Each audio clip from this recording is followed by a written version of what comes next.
4 घंटे का वक्त बीत चुका है और लंबी लंबी कतारें अब लगने लगी हैं। हालांकि गर्मी ज़बरदस्त है। जो जानकारी आ रही है उत्तर प्रदेश और गुजरात खासतौर से, यहाँ पे ज़बरदस्त लाइनें तो हैं लेकिन ज़बरदस्त गर्मी भी है। और इस गर्मी के बीच भी वोटर पहुँचा है। इसका मतलब बहुत साफ है, जिस परिवर्तन की लहर का जिक्र हो रहा है या इन सब के बीच जो चुनाव आयोग कह रहा है कि उसने बहुत काम किया है, या तीसरी परिस्थिति इस बार मतदाता कहीं ज़्यादा जागरूक है, उसे समझ में आ रहा है वोट ना डालने पर क्या क्या परिस्थितियां कैसे कैसे रूप में मुद्दों के जरिए आकर सामने खड़ी हो जाती है। बहरहाल लेकिन इन सब के बीच मुद्दों से इतर मुद्दा बनाने की कोशिश राजनीतिक तौर पर खूब होती है। और वोटिंग के दिन, 7वें दौर की वोटिंग के दिन उमा भारती ने एक बयान दिया है जिसको लेके अब कांग्रेस के भीतर खलबली है या हंगामा है, या कहा जा रहा है अब हमले का वार करने की तैयारी में कांग्रेस भी है। दरअसल उमा भारती ने कहा है कि प्रियंका गांधी राखी सावंत की तर्ज पर हरकतें कर कर अपने आप में सुर्खियां बटोरने की कोशिश करती है। क्या है कि रॉबर्ट वाड्रा की घरवाली ने मुझ पर आरोप लगाया है कि मैं उनका नाम लेके पब्लिसिटी गेन करती हूँ। तो मैंने तय कर लिया है कि आज से मैं उनको हमेशा रॉबर्ट वाड्रा की घरवाली बोलूंगी, क्योंकि उनने मुझे खुद कहा कि मैं उनका नाम लेके पब्लिसिटी गेन करती हूँ। तो मैंने तय किया है कि 3 दिन हो गए, अब मैं उनका नाम नहीं लेती, उनको रॉबर्ट वाड्रा की पत्नी बोलती हूँ। राहुल गांधी बोलेंगे, कुछ और बोलेंगे? राहुल गांधी वो रॉबर्ट वाड्रा की पत्नी अभी इस लायक नहीं है कि मोदी के बारे में उन्होंने ये कहा कि बच्चों की तरह। देखिए, राखी सावंत भी बोलती रहती है, उसका क्या मतलब है? मुद्दे बड़े बड़े हैं लेकिन उन सबसे इतर ऐसे राजनीतिक मुद्दों को, हमको लगता है हमारे साथ चूंकि अभय कुमार दुबे जी भी जुड़ चुके हैं, राजनीतिक समीक्षक। अभय जी, हम इस सिलसिले को आगे बढ़ाएंगे लेकिन इस पे कमेंट हमें चाहिए आपका। जिस तरीके से उमा भारती कोई अभी की पॉलिटिशियन नहीं है, लेकिन क्या उमा भारती के ऐसे वक्तव्यों के जरिए ही उमा भारती की पहचान है? क्या ये मान लिया जाए या ये माना जाए जी नहीं, ये वार करना जरूरी था? देखिए, उमा भारती को देख के तो मुझे बहुत उनके ऊपर दया आती है। अभी मैं रामकृपाल जी से बात कर रहा था। उमा भारती मध्य प्रदेश की पूर्व मुख्यमंत्री हैं और मध्य प्रदेश उत्तर प्रदेश से अलग हुआ उत्तराखंड ऐसा राज्य नहीं है कि जो उत्तर प्रदेश का पूर्व मुख्यमंत्री रह सके वो उत्तराखंड का भी मुख्यमंत्री हो जाए। उन्हें मध्य प्रदेश की राजनीति से जला वतन कर दिया गया है, वहाँ से निकाल दिया गया है। उत्तर प्रदेश में उमा भारती की हैसियत महज एक MLA की हैसियत है। इसके अलावा ना उनसे कोई राय ली गई है, ना उन्हें किसी रणनीति में शामिल किया गया है। और इस प्रकार की कल्पना की जाती है कि उनकी वजह से भारतीय जनता पार्टी को लोधी वोट मिलेंगे, जबकि उत्तर प्रदेश के लोधी उमा भारती को अपना नेता नहीं मानते। वो कल्याण सिंह को तो अपना नेता मानते हैं निश्चित रूप से, लेकिन उनको नेता नहीं मानते। तो उमा जी की अपनी बोलने की शैली है, वो एक उन 2 साध्वियों में आती हैं जो कि अयोध्या आंदोलन की उपज हैं। इस तरह के वो बयान देती रहती हैं, लेकिन इसका भारतीय जनता पार्टी की जो व्यापक रणनीति है उससे उसका कोई रिश्ता नहीं। वोट बैंक का जिक्र किया जो लोध वोट बैंक था, लेकिन इससे इतर हम इस स्थिति में आएंगे क्योंकि उत्तर प्रदेश की राजनीति हो या बिहार की राजनीति हो या पूरे हिंदी पट्टी की स्थिति को अगर देखें तो जातीय समीकरण मायने रखते हैं और उसमें खास तौर से दलित वोट बैंक। दरअसल इन सब के बीच मायावती ने जिस तरीके से आज दलित वोट बैंक का जिक्र किया, उस पर हम चर्चा करें उससे पहले हम सुनाना चाहेंगे। देखिए उन्होंने कहा क्या। नहीं, ये जो भारतीय जनता पार्टी के लोग ये कह रहे हैं कि हमें ये जाति के आधार पर जो वोटिंग होता था ये सिलसिला खत्म हो गया है, तो हालांकि हमारी पार्टी भी इसके पक्ष में नहीं है कि जाति के आधार पर या धर्म के आधार पर वोटिंग होना चाहिए, लेकिन अभी ये पूरे तौर से खत्म नहीं हुआ है। और यदि ये पूरे तौर से खत्म होता तो फिर भारतीय जनता पार्टी के वरिष्ठ नेता तो दलित बस्तियों में जाकर तो वो किस्म किस्म का ड्रामा क्यों करते हैं, दलितों को जाकर वो गुमराह क्यों करते हैं और दलितों को ये कहते हैं कि भी आप भारतीय जनता पार्टी को वोट दो तो हम तुम्हारे हित में हैं। लेकिन उनको ये लग रहा है भारतीय जनता पार्टी को, जब वो उनकी दलित बस्तियों में जाके गुमराह कर रहे हैं तो बीजेपी को ये लग रहा है पूरे तौर से कि दलितों का वोट भारतीय जनता पार्टी को नहीं पड़ रहा है, इसीलिए जाकर वो उनको गुमराह कर रहे हैं। रामकृपाल जी, गुमराह किया जा रहा है, गुमराह हो गए हैं, क्या ये संकेत है? संकेत क्या है? इससे पहले प्रसून जी जब मायावती जी वोट डालने गई थी उस समय भी उन्होंने कुछ बात कही थी जो मैंने बड़े ध्यान से सुन रहा था। उस समय मायावती जी ने 2 बातें कही हैं। एक तो ये कि मोदी जी की उतनी हवा नहीं है, बीजेपी की उतनी हवा नहीं है। और ये बात उन्होंने 2 बार कही, यानी हवा है लेकिन उतनी हवा नहीं है। पहली बार किसी नेता ने विरोध के कहा, वरना तो लोग कहते थे हवा ही नहीं है, कहीं दिखती नहीं लहर, लेकिन मायावती जी ने कहा उतनी हवा नहीं है। दूसरा उन्होंने कहा कि बाबा रामदेव ने जो बयान दिया है उसके चलते कुछ गुमराह दलित वोटर अब वापस पार्टी की तरफ आ रहे हैं। एग्जैक्टली हो सकता है शब्द ये ना हो जो मैं कह रहा हूं, लेकिन मायने उनका यही था। 1 मिनट, आपने रामदेव का जिक्र किया, हम जरा सुना देते हैं। रामदेव वाला जो हिस्सा था वो हम पहले सुनाते हैं, क्या कहा गया था।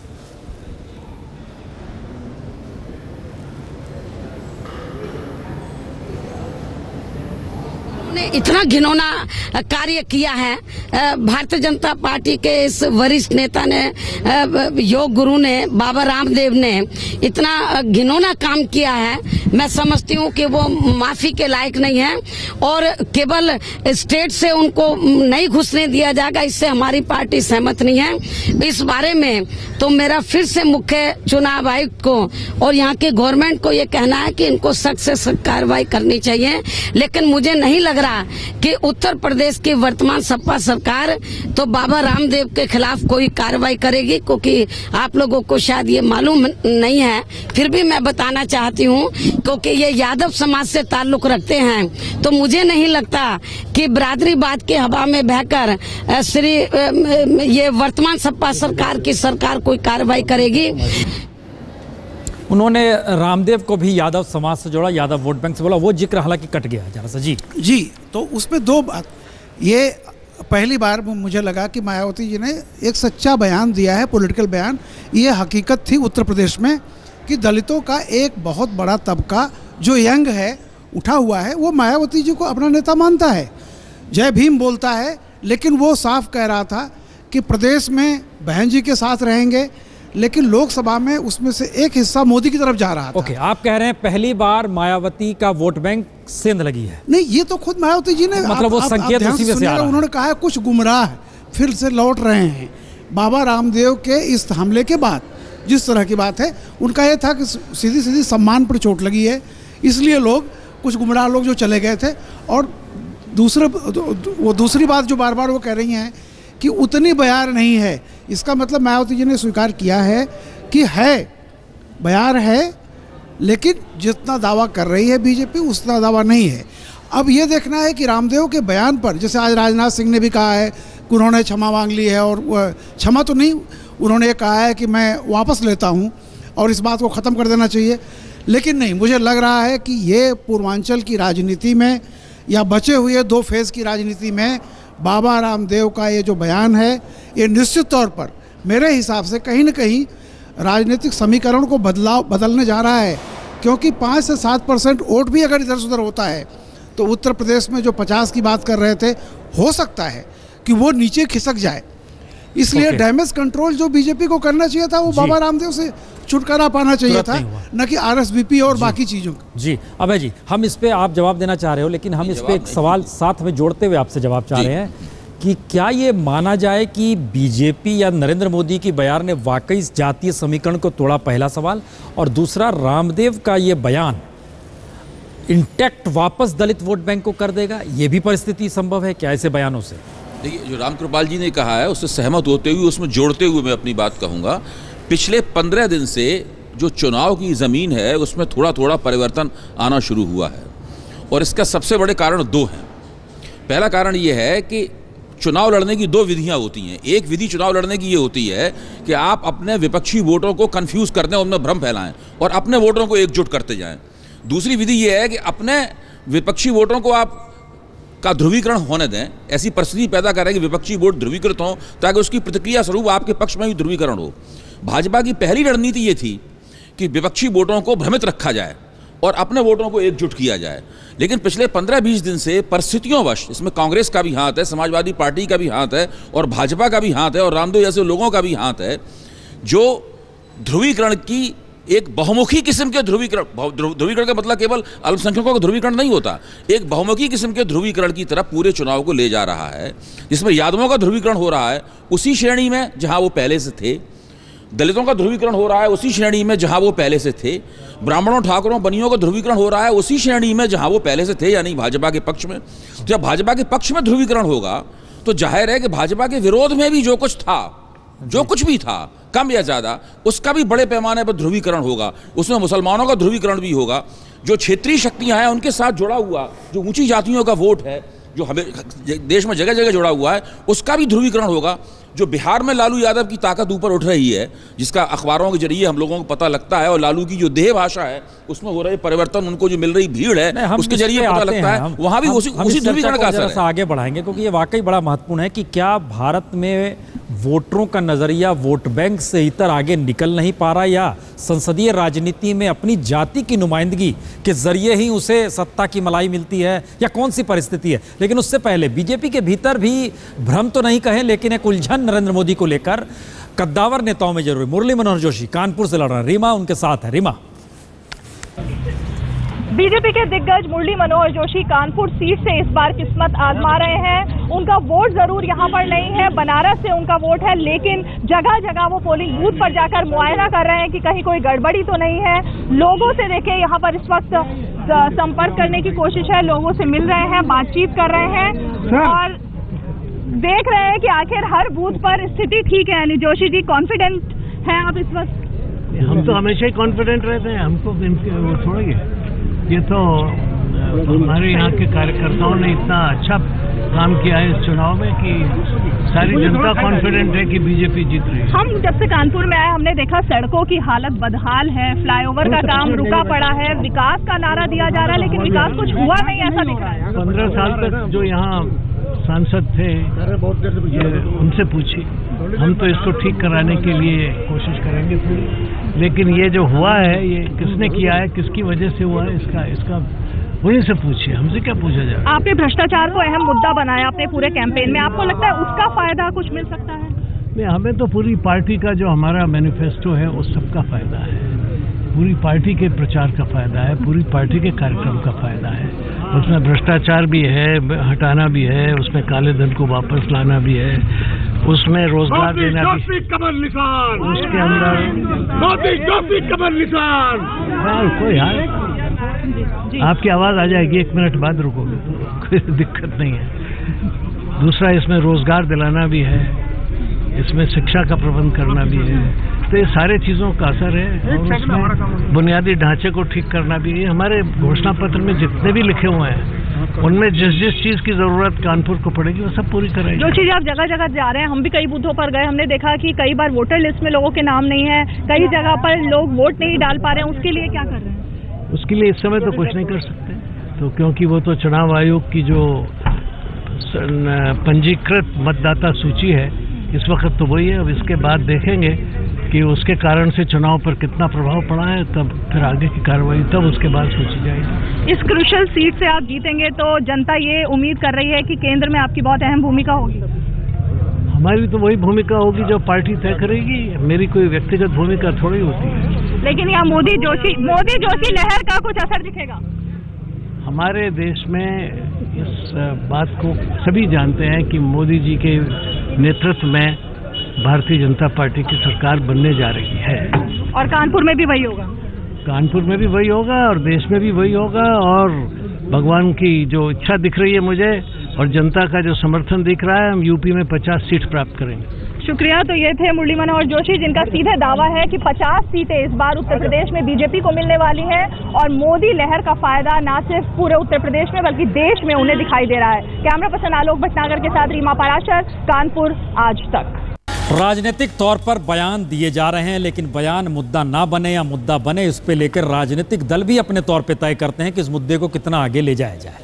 लेकिन एक सवाल यहाँ पर दूसरा भी है, वोट बैंक का, जिस वोट बैंक को लेकर तमाम राजनीतिक दल गणित अपना बैठा रहे हैं।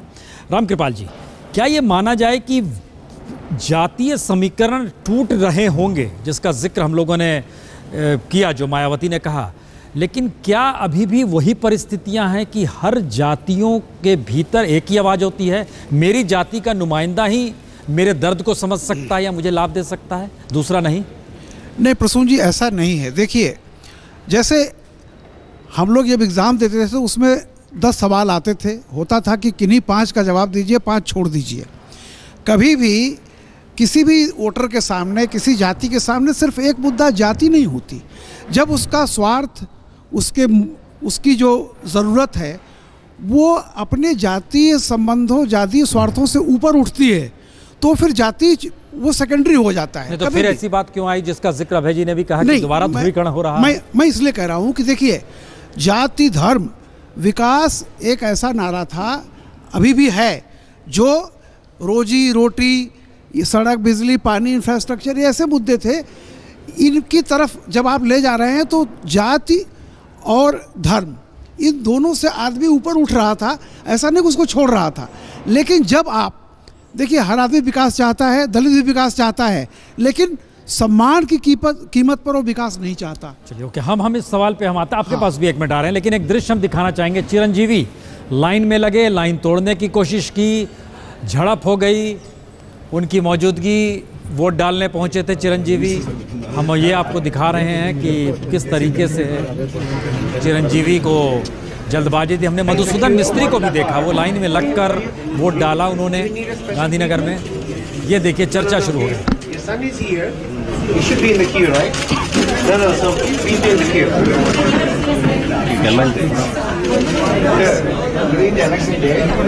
एक वोटर ने आपत्ति की, बहस तेलुगु में हो रही है, लेकिन हम बता दें वोटर ने आपत्ति की और उन्होंने कहा सॉरी, अब मैं लाइन में लग जाता हूँ। ये आपस में शुरू हुई बात,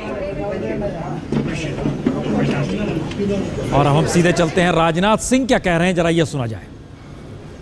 मतदान हुआ था, बहुत कम हुआ था, इस बार क्या उम्मीद है, कितना मतदान होगा? नहीं, मुझे पूरा विश्वास है, जैसा सारे देश भर में हो रहा है, कि इस बार मतदान का प्रतिशत बहुत ही अधिक लखनऊ में भी बढ़ेगा, जैसे सारे देश में बढ़ा है।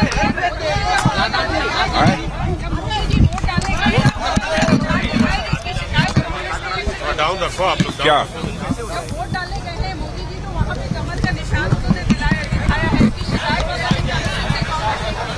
इलेक्शन कमीशन एक स्वायत्त शासी संस्था है, ऑटोनोमस ऑर्गेनाइजेशन है।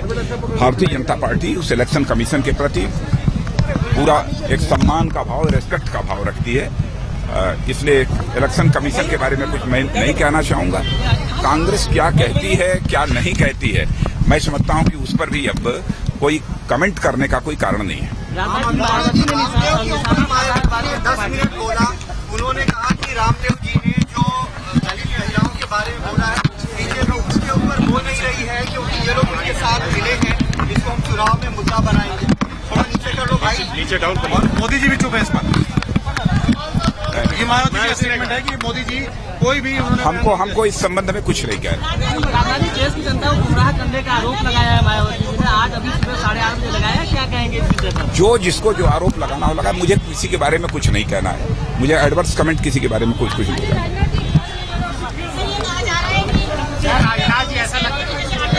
राजा जी, ऐसा लगता है कि कांग्रेस और समाजवादी पार्टी पहले से भूमिका बना रहे हैं साथ आने की, मोदी जी को रोकने के लिए, क्या कहेंगे आप? क्या बोल रहे हैं? जहां तक मोदी जी का प्रश्न है, अब देश की जनता स्वीकार कर चुकी है कि देश का प्रधानमंत्री यदि किसी को होना चाहिए तो नरेंद्र भाई मोदी को ही होना चाहिए, और किसी कोई राजनीतिक पार्टी कोई रोक नहीं पाएगी।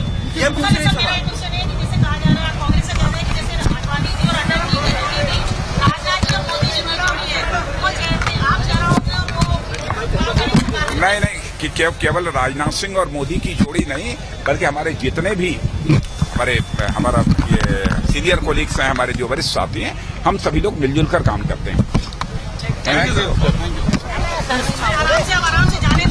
टिप्पणी नहीं, किसी बात पे नहीं, झांसी में अमिताभ है। अमिताभ, क्यों जरूरत पड़ी उमा भारती को इस बात का जिक्र करने की कि प्रियंका राखी सावंत की तर्ज पर है?